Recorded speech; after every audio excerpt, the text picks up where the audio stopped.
Kit और किस्र जमी केलेंकारी को नहीं आग सीएजी लोकलोचन को आनी अनेक संस्था और कंपानी को बेआईन जमी दे प्राय 250 कोटी टंकार राजस्व हानि होता। इडको मास्टरमाइंड थिला। इडको अतीत में जेमिति अच्युत को अनुकंपा देखाइथिला से नहीं आज जाए खोलताड़ हेलानी। इडको हाराहारी 82 एकर जमी प्रियाप्रीति देखाई अच्युत को टेकी देथिला। अतीत सरकार तारादत्त अध्यक्षतार टास्क फोर्स गठन कले। यार तदंत अधीन को बीडीए सीडीओ हाउसिंग बोर्ड आसाला किंतु जाशुणी इडको को तदंत परिसरभुक्त करागलानी। से इडको जमी जालियातीर तदंत सह एथिरे जो माने सामिल सेमानक विरुद्ध कड़ा एक्शन नेबाकू दाबी करिछि ओडिशा सूचना अधिकार अभियान। 2014 रु जाबतीय केलेंकार तदंत लगी दाबी कर आसुले सुधा अच्युत अखंड प्रभाव और तत्कालीन सरकार सह असाधु मेंटरू कौन से एक्शन होउनथिला। अनेक गणमाध्यम प्रतिनिधि को भी आक्रमण करा जायथिला। मु गोटे उदाहरण दूची पथरगाड़िया मौजार जो पुलिस सभा है पुलिस सभा आदिवासी पिला नहीं कि ढाल करके पुलिस सभा पास करागला। कलेक्टर अच्छा एसएफ अच्छा डीएफ चंदका डीएफओ और रेंजर समस्ते अच्छा तहसिलदार वगैरह सेठी जो मैंने ऑब्जेक्शन कर तंटिया मराई विदा कराई भी बाउंसर रखीला अच्युत सामंत आउ 5000 आदिवासी लोक पिला धरिकी भोटर लिस्ट करिछि केवल जमी हड़प करिया को से जालियाती कर उपजिलापाल भुवनेश्वर से बिना ये करना जहाँकि 36 एकर जमी जो कहले 10 एकर एनजीटी छाट देछि मु देखुली Mancheswar DFO Chandaka DFO Ghatikia DFO जिते डीएफओ खोर्धा अच्छा समस्त पाक चिठी होपर कार्यानुष्ठान ग्रहण करा जाऊ किए additional chief secretary forest and environment करछंती से एनजीटी छाट उपर किंतु किछि कार्यकारी होउनी। केवल एतिक नुहे ओडिशार अनेक बड़ बड़िया संपर्क अच्युत अनुष्ठान में चाकरी कर बंधा पड़ी से ऊपर को अनियमिततार फाइल कले कई छुईबा को साहस कुलाउ नथिले। एनजीटी छाट पर समस्त डीएफओ को चिठी सत्वे कौन से एक्शन है। जीए बीडीए सीडीए और हाउसिंग बोर्ड रु इच्छाधीन कोटार आईएएस आईपीएस एकाधिक घर नहीं विवाद से जोर धरता किंतु तारादत्त कमिटी अधीन को जाशुणी अणागलानी। जंगल जमी इडको जमी जालियाती केते जंगल जमी इडको जमी अच्युत संस्था बेआईन हाथी तार तदंत करागलानी।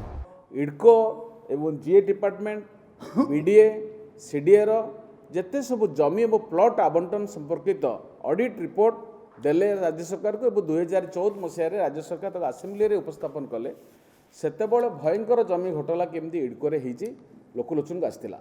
एवं इडको जमी जालियाती रे बहुत इंडस्ट्रियलिस्ट माने होटेल माने बहुत संस्था माने आया सहित किस अब किट संस्था अच्युत सामंत संस्था किभली भाव में जालियाती करिछि एवं तांको केमती अहेतुक अनुकंपा देखा दिया जाई एकर एकर जमी दिखाई तथ्य प्रथमे सीज ही लोकलोचन को आनी एवं जो 250 कोटी टंकार रेवेन्यू लॉस एवं कोबड़ी भाव में जो बड़े भाव में जालियाती कर इडकोर अधिकारी माने जमी देइछन्ती तार गोटे विस्तृत तथ्य देइथिले एवं केते केते लॉस होइथिला भी तथ्य भी से जणैथिले। तेणु आमे बारंबार डिमांड करि आसुछु जे इडको जमी जालियाती एवं दैठू अच्युत सामंत को जो जमी दिया जाइछि हाराहारी 82 एकर जमी जोड़ा इडको कही अंड्यू फेवर इलिगाली दि जाइए बोली आर तदंत हवा दरकार और कार्यानुष्ठान हवा दरकार। बीडीए बीडीए रे विभिन्न आईएएस अफसर मान को अन्य ऑफिसर मान को दीटा जगह दि जाइए विभिन्न जगार आम आपत्ति करूँ ताकू बेस कर तारादत्त कमिटी गठन करा जाइथिला।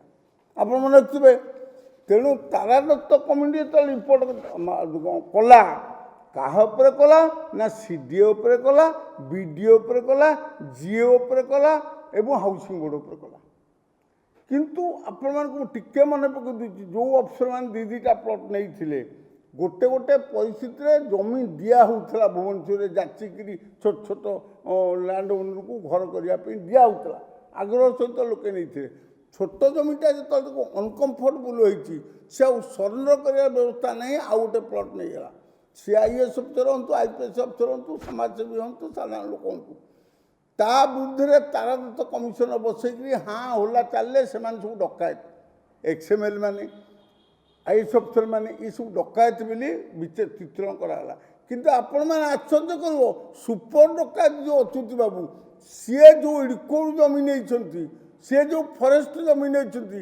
ଇଡ୍କୋ ଆଉ ଫରେଷ୍ଟ ତାରା ଦତ୍ତଙ୍କ କମିଟି ଭିତରେ ଆସିଲା ନାହିଁ, intentionally to give protection to Achyut. 2014 ପ୍ରଥମ କ୍ୟାବିନେଟ୍ରେ ମେ 21ରେ କିଟ୍ ନାଁରେ 14 ଏକର ଜମି ନିୟମିତ କରିବା ଉପରେ ମୋହର ମାରିଥିଲେ ନବୀନ ସରକାର। ସେତେବେଳେ ଗୋକୁଳପତି ମୁଖ୍ୟ ଶାସନ ସଚିବ ଥିଲାବେଳେ ଇଡ୍କୋର ସିଏମ୍ଡି ଥିଲେ ବିଶାଳ ଦେବ, ଯେଉଁ ବିଶାଳ ଦେବଙ୍କ ପତ୍ନୀ କିଟ୍ରେ କାର୍ଯ୍ୟରତ। କଳିଙ୍ଗ ଇନଷ୍ଟିଚ୍ୟୁଟ୍ ଅଫ୍ ଡେଣ୍ଟାଲ ସାଇନ୍ସରେ ଡେଣ୍ଟାଲ ସର୍ଜନ ଭାବେ କାର୍ଯ୍ୟରତ ବିଶାଳ ଦେବଙ୍କ ପତ୍ନୀ ଶ୍ରୁତି ବିଶାଳ ଦେବ। କଥା ପଡ଼ିଛି ଇଡ୍କୋ ଜମି ଜାଲିଆତିର ଖୋଳତାଡ଼ ହେଲେ ଆଗ ଖାଲରେ ପଡ଼ିବ ଅଚ୍ୟୁତ। ସେଥିଲାଗି ମୋହନ ସରକାର ଏହାର ତଦନ୍ତ କରି ଆକ୍ସନ ନେବାକୁ ଦାବି କରିଛି ଓଷା। ଭୁବନେଶ୍ୱରରୁ କ୍ୟାମେରା ପର୍ସନ ମୋହନଙ୍କ ସହ ପ୍ରଦୀପ ନାୟକଙ୍କ ରିପୋର୍ଟ, ନକ୍ଷତ୍ର ନ୍ୟୁଜ୍।